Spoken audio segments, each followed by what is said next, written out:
Shabbat Shalom. Shabbat Baïchev, Genèse 37, 1 à 22. Jacob demeura dans le pays des pérégrinations de son père, dans le pays de Canaan. Voici l'histoire de la descendance de Jacob. Joseph, âgé de 17 ans, menait paître les brebis avec ses frères.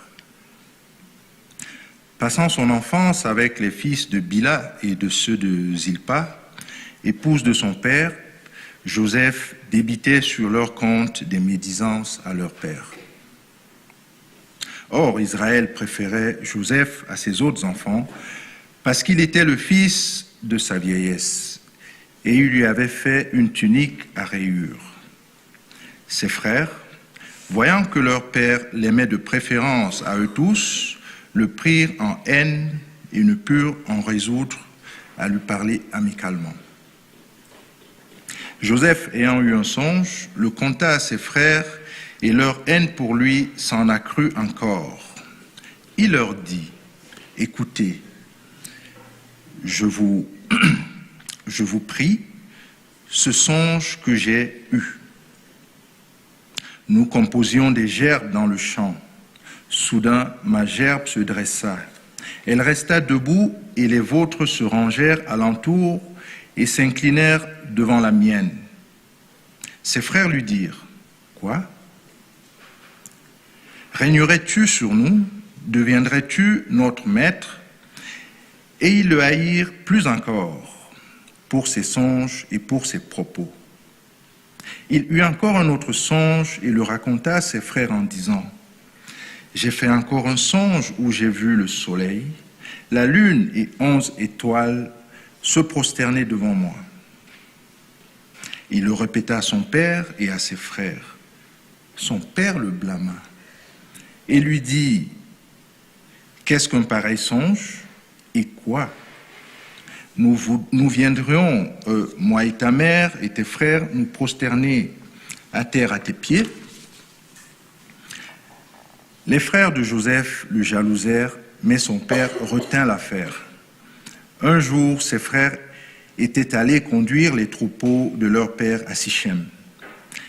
Israël dit à Joseph, « Tes frères font paître les troupeaux à Sichem. Viens donc, je veux t'envoyer auprès d'eux. » Il lui répondit, « Je suis prêt. » Il reprit, « Va voir, je te prie, comment ils se portent tes frères, comment se porte le bétail, et rapporte-moi des nouvelles. » Il envoya ainsi de la vallée d'Hébron, et Joseph se rendit à Sichem. Un homme le rencontra errant dans la campagne. Cet homme lui demandait, « Que cherches-tu » Il répondit, « Ce sont mes frères que je cherche. Veuille me dire où ils font paître leur bétail. » L'homme dit, « Ils sont partis d'ici, car je les ai entendus dire, allons à Dothan. » Joseph s'en alla sur les pas de ses frères et il les trouva à Dothan. Ils l'aperçurent de loin et, avant qu'il fût près d'eux, ils complotèrent de le faire mourir. Ils se dirent l'un à l'autre, « Voici venir l'homme au songe. Or ça, venez, tuons-le, jetons-le dans quelque citerne, puis nous dirons qu'une bête féroce l'a dévoré. Nous verrons alors ce qui adviendra de ses rêves. » Ruben l'entendit et voulut le sauver de leurs mains. Il se dit, « N'attentons point à sa vie. » Ruben leur dit donc, « Ne versez point le sang. Jetez-le dans cette citerne qui est dans le désert, mais ne portez point la main sur lui. » C'était pour le sauver de leurs mains et le ramener à son père. Shabbat Shalom.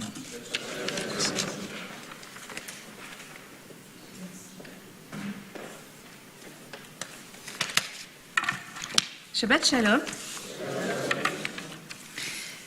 Avec cette paracha commence l'histoire de Joseph, l'un des 12 fils de Jacob. On touche une fois de plus à la difficulté de la relation à l'autre et à l'être frère. On sait que les histoires fraternelles ne sont pas vraiment une réussite jusqu'à présent dans la Torah. Caïn tue son frère Abel, Isaac et Ishmaël ne se parlent plus, Abraham s'éloigne de son neveu Lot qu'il considère comme un frère, Ésaü entretient une haine farouche contre son jumeau Jacob pendant plus de 20 ans, et dans notre paracha, il ne s'agit plus de 2 frères, mais de 12, enfin 11, parce que Benjamin il est un petit peu à part. On peut imaginer que les problèmes sont multipliés d'autant. Alors que se passe-t-il ici ? Joseph est jeune, très jeune, 17 ans, nous dit la Torah, qui insiste sur son jeune âge. Il est beau, aussi beau que sa mère, nous dit un Midrash. Il est pour Jacob le fils de sa vieillesse. C'est son rayon de soleil que la cantillation nous fait sentir avec ses accents lumineux au milieu des notes plus sombres de la vie du patriarche.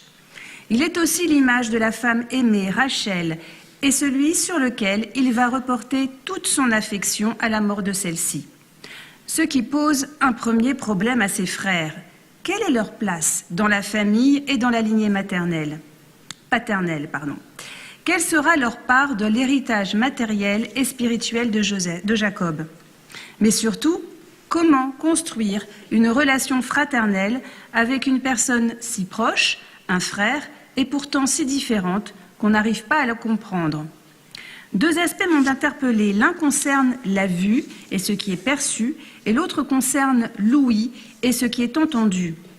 La vue et ce qui est perçu sont symbolisés par la tunique multicolore que Jacob donne à Joseph et dans laquelle il se pavane. Le vêtement est un marqueur social. Il cache ce que nous sommes et montre ce que nous voulons être. Mais l'habit ne fait pas le moine. Il est l'image de ce que nous renvoyons aux autres et que ceux-ci perçoivent de nous. Ici, c'est Jacob qui va projeter une image sur Joseph.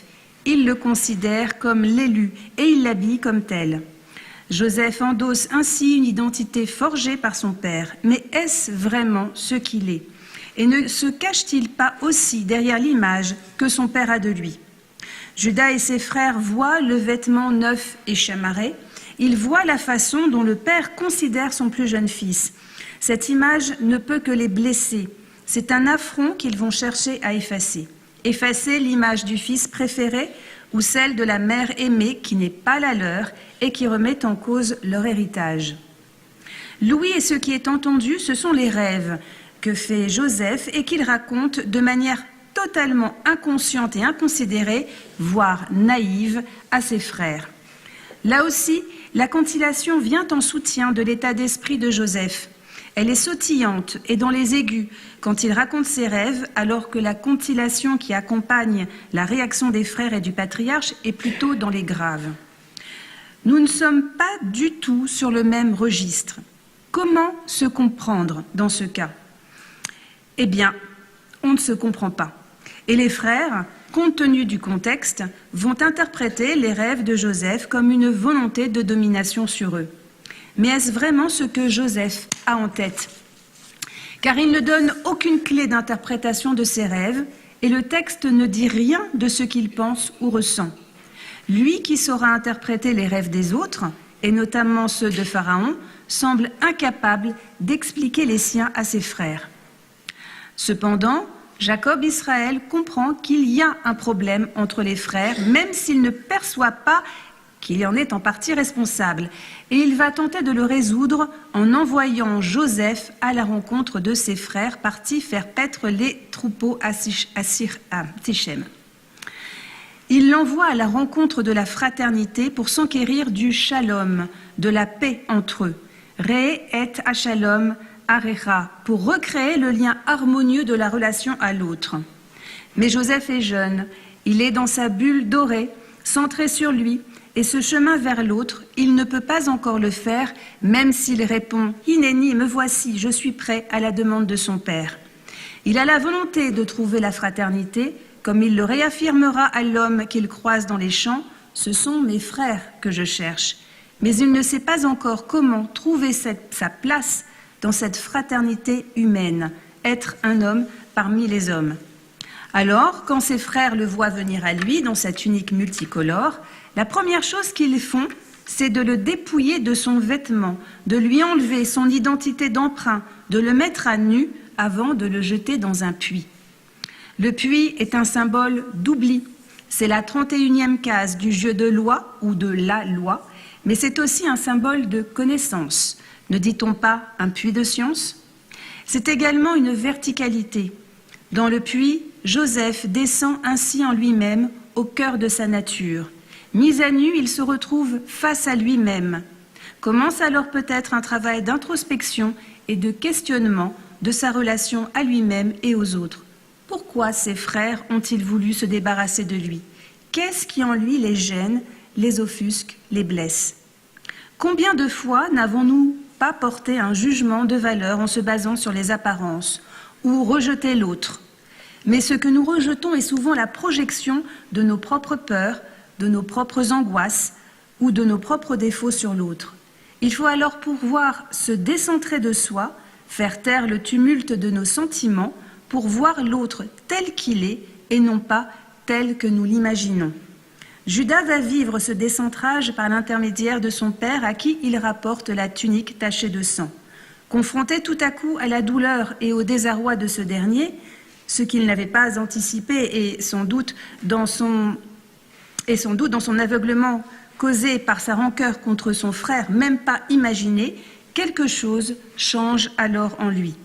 Et le texte nous dit qu'à la suite de cet épisode tragique, Judas s'éloigne de ses frères, marquant une prise de distance par rapport au groupe et sans doute une prise de conscience. Le chagrin causé à son père par la disparition du fils aimé l'oblige à sortir de lui-même pour prendre en compte l'autre et pour finalement faire face à ses propres problématiques, l'obligeant à questionner sa relation à l'autre, comme Joseph jeté dans le puits. L'apprentissage de l'altérité est un des grands thèmes de la Torah. En allant à la rencontre de ses frères, Joseph va finalement à la rencontre de lui-même, tout comme Judas confronté à la souffrance d'un être aimé. « Connais-toi toi-même et tu connaîtras l'univers et les dieux » pouvait-on lire sur le fronton du temple de Delphes. Nous pourrions dire « Connais-toi toi-même, rectifie-toi et tu pourras établir une relation saine et équilibrée avec l'autre. » Shabbat Shalom.